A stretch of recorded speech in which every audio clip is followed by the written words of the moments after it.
great privilege to host Mr. Jack Ma during his first trip to the State of Israel. Thank you very much for coming. Mr. Ma, it is a great honor and pleasure for us all to have you here. I'm going to start with the conversation with a few questions. At the midst of the 90s, when you started your first internet ventures, the World Web was still at its inception, in its diapers. With some few tens of thousands of sites, today it has many hundreds of millions of sites. What did you see then that others didn't? Well, thank you. Thank you so much for inviting. It's a good question. Let me answer in this way. I tried 3 years for entering university. And then finally I got into the post-university in my city, which today I believe that is the best university in the world. 500 students graduate. Only one of them can be assigned to the university. 499 go to the middle school. So I was the only one chosen to teach in the university. My president, he saw me at the gate and he said, "Jack, I know you will leave, but promise me in 5 years, teach in that university. Don't leave, don't just stay there." So I said, "Okay, President, I promise."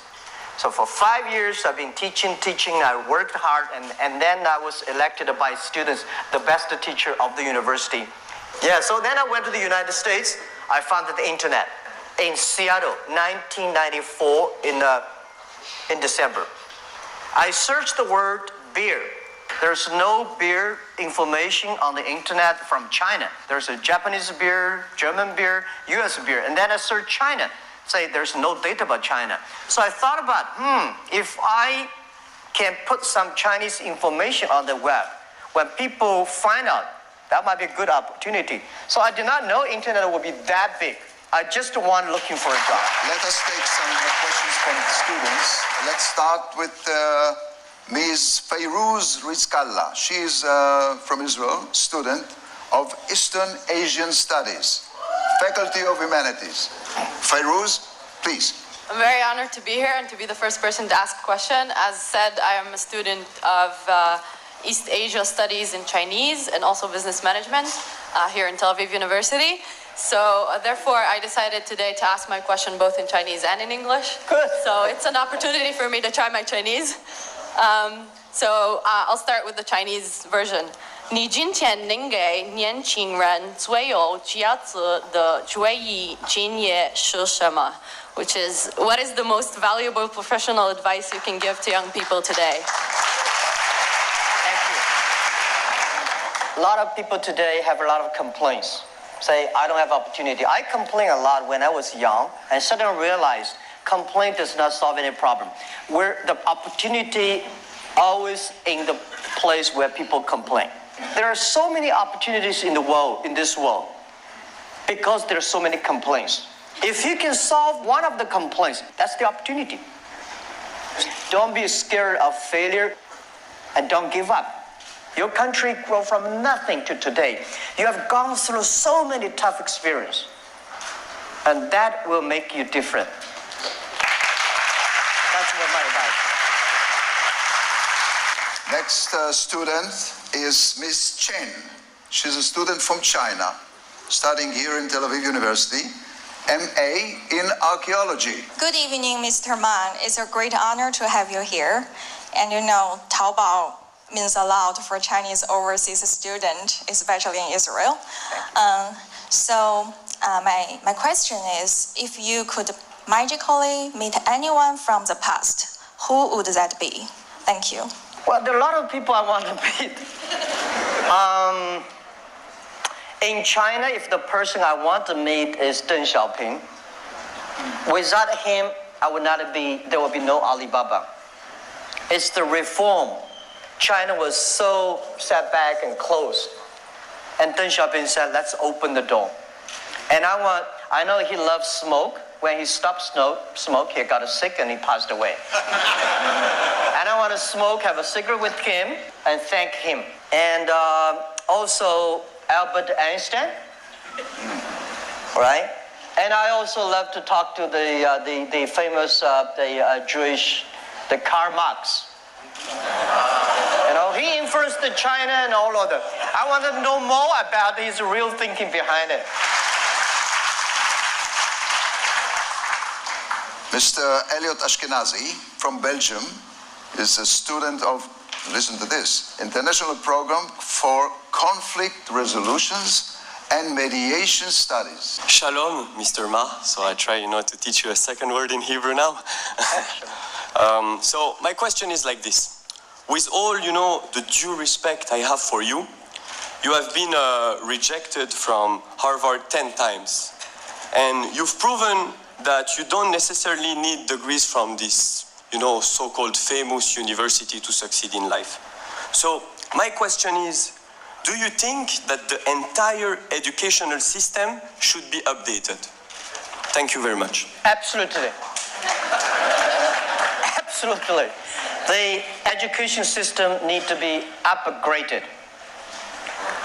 This is something that I worry about, and this is something that I'm going all around the world telling the government officers that my worry.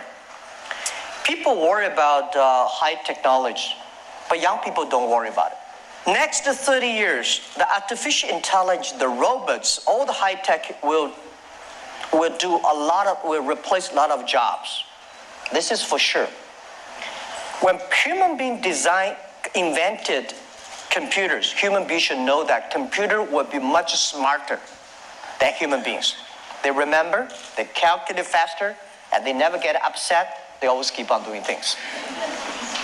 But don't worry about it. Machine can never win human beings. Machine can do only things machine can do better. Human beings have hearts. Machine only have chips. So what worry me about is the way all the things we teach our kids today, how to remember more things, calculate faster, all these things, machine will do better. Next 30 years, what are the things we should teach our kids that they will be different, they can do better, they can do the things machine cannot do?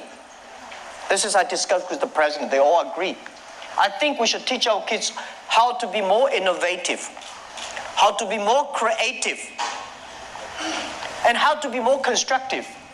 I think next century we should focus more on wisdom-based, or the human-based. So this is, I think, next 30 years, please pay special attention to the education system reform, that our kids will never get disappointed because of the machine take a lot of jobs. There are a lot of jobs waiting for human beings. And next thing is I want to say is that pay attention to these companies who have less than 30 employees. Please pay special attention to the young people who are below 30 years old, because this is the generation who are born internet. They will change the world. So education is the key.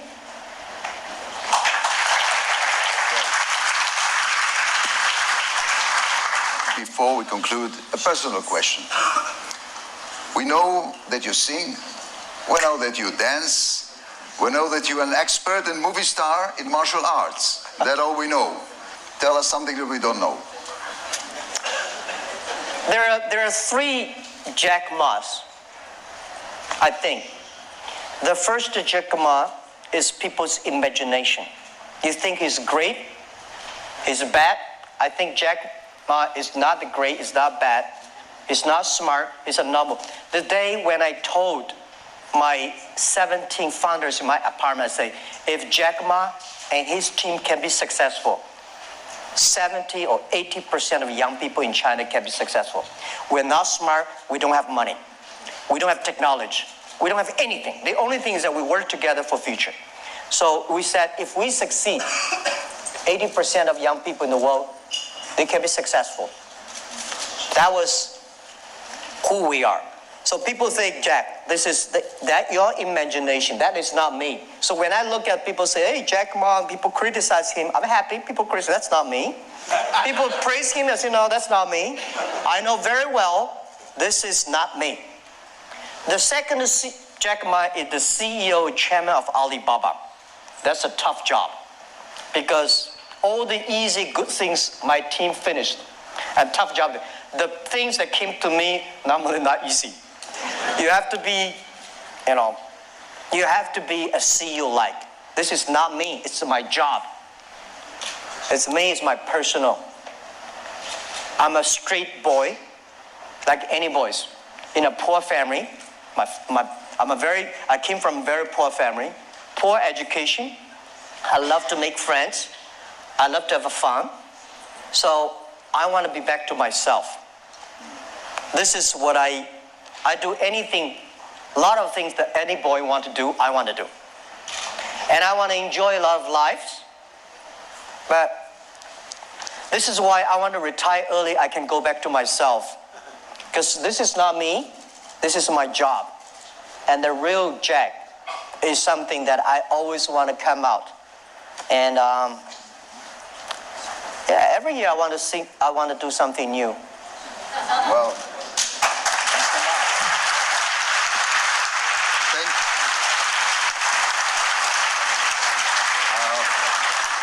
I would like to thank Professor Frankel, Professor Klafter, Mr. Ma. It was inspiring and frank, I must tell you.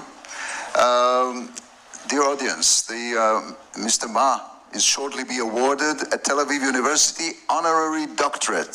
So let's give him a round of applause. Thank you so much. I'm very, very honored. Thank you.